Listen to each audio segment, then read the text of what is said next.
Eu moro aqui em Nagoya e aqui é muito gostoso para essa busca do autoconhecimento, para poder realizar esses estudos, né, entre o corpo, a mente, as emoções. Seja bem-vindo. E toda essa jornada tem cada vez mais aprimorado esse conhecimento e chegado a alguns níveis de profundidade sobre o ser humano, né? De como que a gente pode cuidar, como que nós podemos compreender, como que podemos melhorar a qualidade de vida de cada um, né? Qual que são esses sintomas e o que o corpo está dizendo. E o corpo fala, e o corpo diz coisas incríveis que conforme nós vamos tendo conhecimento, vai gerando mais propriedade para poder cuidar, para poder tratar e poder conduzir para um caminho mais saluto. Isso vai gerando autonomia para a pessoa ela vai se sentindo mais segura, ela vai entendendo o que é um sintoma, o que ela pode fazer por aquilo. Então é uma jornada muito interessante, né? Então, deixa eu só arrumar aqui o vídeo. Esquerda.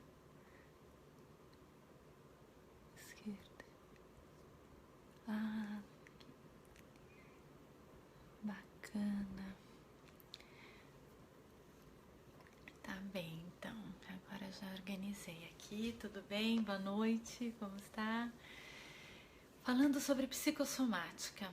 A psicossomática ela é um tema muito interessante, é um tema que eu tenho estudado há mais de 10 anos.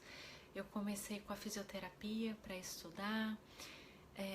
Fui à China e me especializei em medicina tradicional chinesa, onde eu consegui visualizar um pouco mais dessa profundidade, desse dinamismo, de como que o corpo poderia se expressar.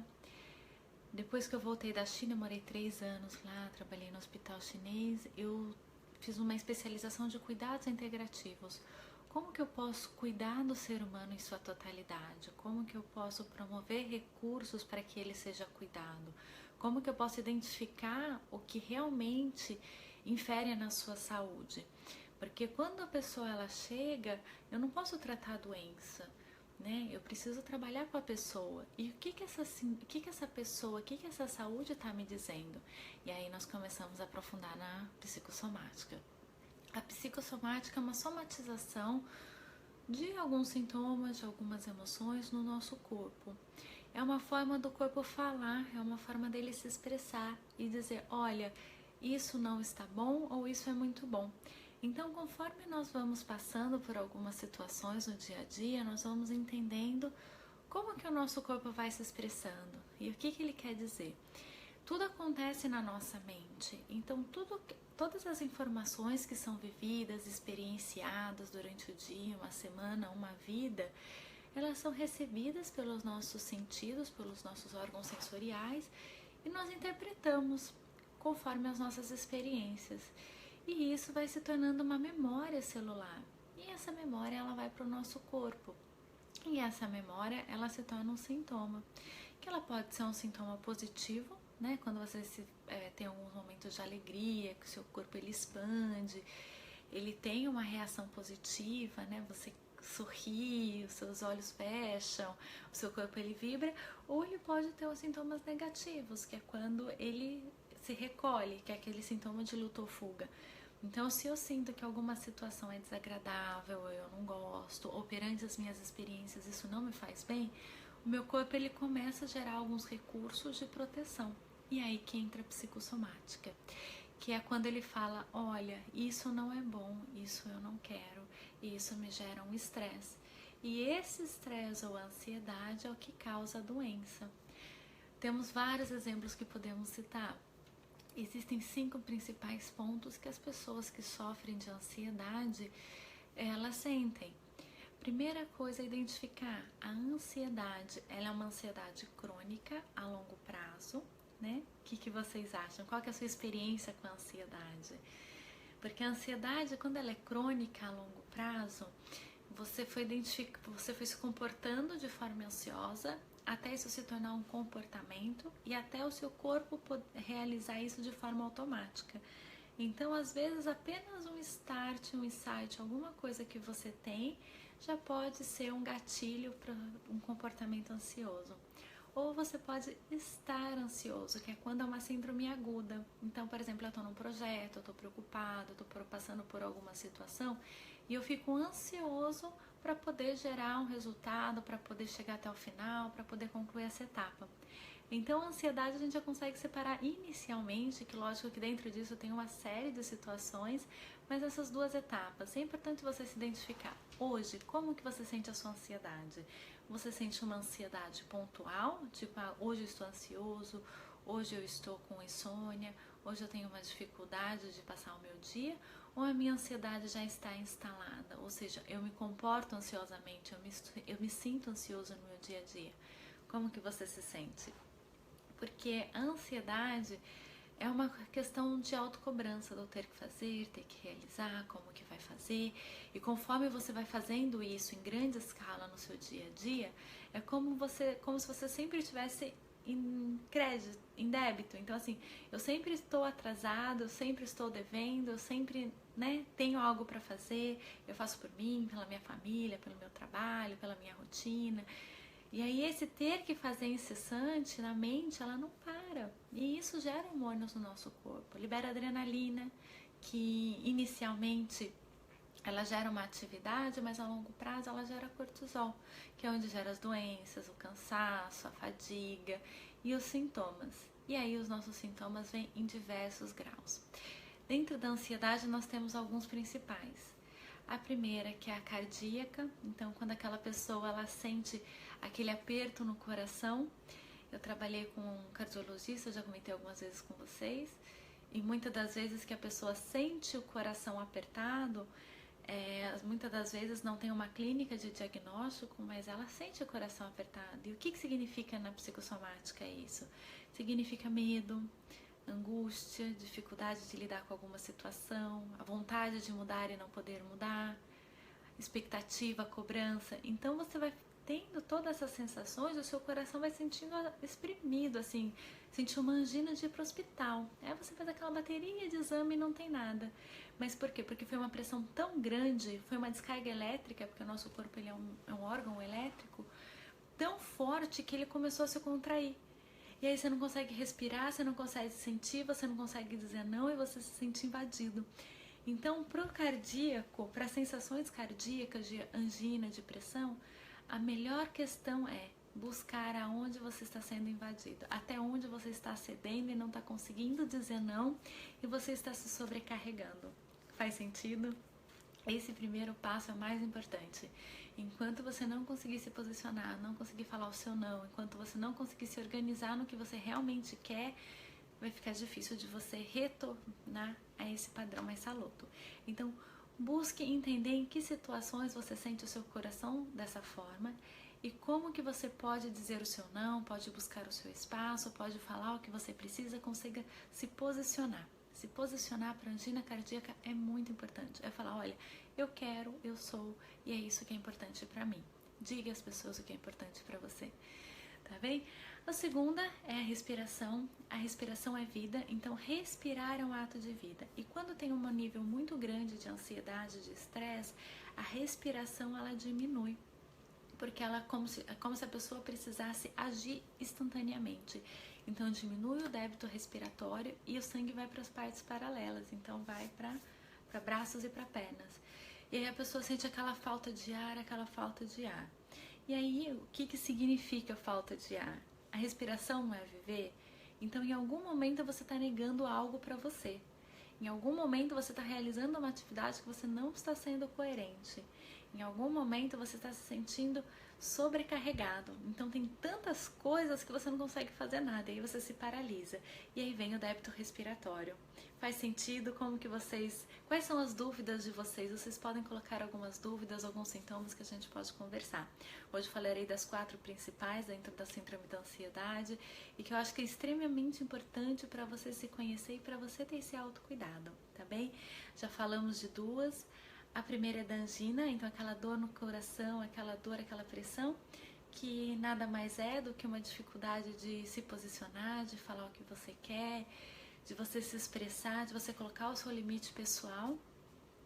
A segunda, que é a parte respiratória, que é da sobrecarga, então você vai fazendo várias coisas, vai acumulando vários serviços, atividades, e aí você vai se sentindo sobrecarregado, estafado e falta de respiração, então você não sabe nem para onde que você vai, e aí você se bloqueia e a respiração diminui. Isso daí pode dar problema respiratório noturno, sabe aquelas pessoas que têm a apneia do sono, tudo? Provavelmente tem uma ansiedade e uma dificuldade de organização de tempo. Então vai fazendo aqueles protocolos bem seguidinhos, só que chega um momento que ela fala, não consigo. E aí dá aquele espasmo, né? A mesma coisa as pessoas que têm asma. A asma ela tem um reflexo respiratório muito grande, que você deixar de respirar é muito sério. Então imagina para uma pessoa que numa crise de estresse tem asma, que perde o ar. Então respira calmamente, vai buscando esse ar, vai vendo assim, poxa, o que eu posso fazer, como que eu posso realizar, isso me pertence, isso não me pertence, e aí você vai equalizando. E busque a respiração, que é muito importante. A terceira delas é a sudorese. Muitas das pessoas que têm ansiedade têm a sudorese nas mãos, nos pés, no peito, tem pessoas que têm no abdômen, tem pessoas que têm nas costas, tem pessoas que têm no cabelo. E a sudorese é uma questão de estresse. Ele é um dos sintomas que ele é mais sutil, que ele vai aparecendo vagarosamente, e é aquela questão do imediatismo. Então, assim, tem que fazer, tem que seguir, e é aquilo de ser imediato, para depois não dar. Então, aquela pessoa que já pensa na situação pronta, ou já pensa em tudo que tem que fazer, ela começa o quê? O metabolismo ele aumenta de uma forma tão agressiva que aí ele começa a estimular as glândulas. E quando começa a estimular as glândulas, começa a ter essa sudorese. E aí a sudorese é nas mãos, nos pés, na virilha, nas costas, às vezes vem com sintoma de coceira, né? Que é de urticária muito grande. E aí a pessoa ela precisa se entender o que está deixando ela tão acelerada, tão estressada, tão comprometida, que ela precisa tanto ter que fazer. Vocês estão me escutando bem? Tá tudo certinho? De tudo isso que ela tem que fazer, resolver e dar conta, que aí ela tem que falar, ok, vou acalmar, vou buscar meu centro, vou me organizar, porque não tem como fazer tudo para ontem, não tem como eu ultrapassar a barreira do tempo, não tem como. Então, assim, como que eu posso organizar minha agenda, meu tempo, minha mente, desacelerar os meus pensamentos para diminuir esse padrão de estresse, né? Ele já é um padrão mais acentuado. É difícil ter um retorno dele, mas aí com o tempo é feita uma terapia, uma aplicação, principalmente a meditação, que trabalha com o controle da contração dos poros, e aí você consegue relaxar. Imagino que seja muito comum, né, a sudorese, aquela sudorese que na axilas, às vezes quando tem até o padrão de fígado, né, que libera muita toxina, quando a pessoa tem um problema gástrico, ainda tem um cheiro, um odor mais forte. Então, ir reduzindo e se conhecendo, entendendo assim, por que você está nesse padrão imediatista, que pode ter sido desde da sua adolescência, pode ter sido na vida adulta, pode ser do seu trabalho, pode ser da sua rotina familiar, e entender como que isso ativa e permanece na sua vida e como que você pode buscar uma rotina mais tranquila, mais coerente, para você diminuir o seu nível de estresse. Isso vai ser bom para você e para as pessoas ao seu redor. Lembre-se que hoje a gente é jovem e no processo de amadurecimento nós temos que manter a nossa saúde, né? Então não adianta gastar hoje a nossa saúde para depois gastar em remédio. Então se cuida, se organize, busque o seu autoconhecimento, o seu tempo e a sua rotina de uma forma com mais qualidade, tá bem? A enxaqueca, que é o nosso quarto ponto, que é a dor de cabeça apontada. Eu já atendi muitas pessoas com dor de cabeça, enxaqueca, aquela pressão na cabeça, e faz exame, tá tudo bem, entra e troca com muitos remédios e não consegue um resultado satisfatório. E ela fala, o que está acontecendo? O que acontece na psicossomática da mente? Conforme, imagina, né, como tudo, vamos colocar um exemplo de uma esponjinha de pia. Se você lavar 20 pratos ou arear 20 panelas num dia, você não vai desgastar? Mesmo ela com líquido, ela não vai ficar desgastada? A mesma coisa é o nosso cérebro. Ele é uma rede de conexão com milhares de conexões. É riquíssimas conexões no nosso cérebro. E se nós ficarmos pensando, se nós ficarmos utilizando essa máquina sem diminuir, sem ter esse tempo de pausa para uma reidratação, uma reorganização, ela vai reduzindo o seu funcionamento e vai ficando meio sujo, vai ficando meio desgastado. Algumas áreas ainda podem até perder a funcionalidade. Então, quando a pessoa tem enxaqueca, o que acaba acontecendo? Diminui a oxigenação, então entra mais CO2 do que O2 no nosso cérebro, e diminui a sua função, a sua hidratação, a sua circulação sanguínea. E aí começa igual vias, né, ruas. Então, se você inicia um pensamento, você pode ir escrevendo essa via, e aí a sua via fica repetitiva. Então, além de você ter um excesso de pensamento, você pode ter excesso de pensamento repetitivo, que é construindo aquela história diversas vezes. Eu tenho que fazer isso dessa forma, dessa forma, dessa forma. E isso começa a gerar enxaqueca, porque diminui o débito de sangue, aumenta a pressão intracerebral e aí você fica com enxaqueca, fica cansado, fica com falta de memória. E que não é uma falta de memória, mas é um estresse tão grande de tantas informações que o cérebro tem que se organizar para depois você ter o acesso a elas, que às vezes quando você precisa tem tanto arquivo naquele sistema que fica difícil de selecionar. Então, no final do dia, se você puder respirar, fazer um feedback de como que foi o seu dia, de qual foi o aprendizado, como que foi o crescimento, quais foram os seus desafios, isso pode organizar a mente, aumenta a nutrição, porque você vai revitalizar, você vai revisitar uma experiência que já foi vivida, e dessa forma você vai se sentir melhor, vai se sentir mais pleno, e o seu cérebro vai ficar nutrido, vai ficar mais saudável, vai criar novos e bons pensamentos.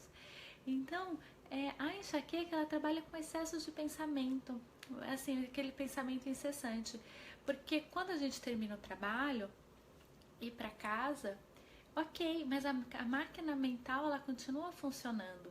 E essa máquina mental, ela envia mensagens para o corpo a todo momento, porque é conectivo, né? Todo o sistema cerebral, ele desce para o corpo em forma de neurônios, né? Em forma de conexões. Então, às vezes você acorda de madrugada porque a sua máquina mental, ela ainda está em funcionamento. Seu corpo está cansado, fica dolorido, porque o seu corpo ainda está, sua mente ainda está em ação, contraindo, gerando, né, padrões de proteção, às vezes tensões, né, do dia a dia. Então, entender que essa máquina, ela não para, mas que nós devemos trazê-la de forma à saúde, em alguns momentos diminuir a frequência, melhora muito a qualidade de vida. E hoje vou falar mais uma, eu ia falar 4, mas vou falar 5, a insônia. Como é importante o sono. E quanto mais sono você consegue trabalhar, né, melhor qualidade de sono, melhor é para o seu corpo, para a sua mente se reorganizar, para as atividades do dia a dia, né? Porque aí a sua máquina, ela consegue se ponderar, o seu corpo, ele entra numa forma basal, então ele consegue se limpar, se desintoxicar, renutrir. O estado basal, só a gente que está parado, mas o nosso corpo, ele é vivo e ativo. Então, dentro de nós está acontecendo 1 milhão de coisas durante uma noite, né? O que precisa ir para o intestino vai para o intestino, o que precisa ir para a bexiga vai para a bexiga, o que precisa ser excretado é excretado. A mente, ela se reorganiza, os órgãos, eles são reajustados, né, das experiências, né? Imagina, ele limpa todas as células. Olha a riqueza de um sono. E as pessoas falam, mas eu durmo só 3, 4 vezes ao dia, por noite, e eu me sinto bem no outro dia. Durante quanto tempo isso vai ser saudável para você? Essa é a minha pergunta, né? Então, se cuide, busque mais qualidade, um pouco mais de tempo, um pouco mais de organização. E o que acontece com a insônia? A insônia, ela é aquela questão de eu ainda tenho coisas para fazer, né? Eu ainda tenho coisas para resolver. Só que como meia-noite eu não posso fazer nada, né? Porque eu não posso ir para a empresa, eu não posso discutir com o marido, eu não posso cuidar dos filhos, eu não posso resolver aquele problema, eu não posso falar para outra pessoa que eu precisava falar. Aquilo fica na mente e isso vai para o corpo. Isso gera ansiedade noturna, porque eu quero resolver algo que eu não resolvi de dia à noite.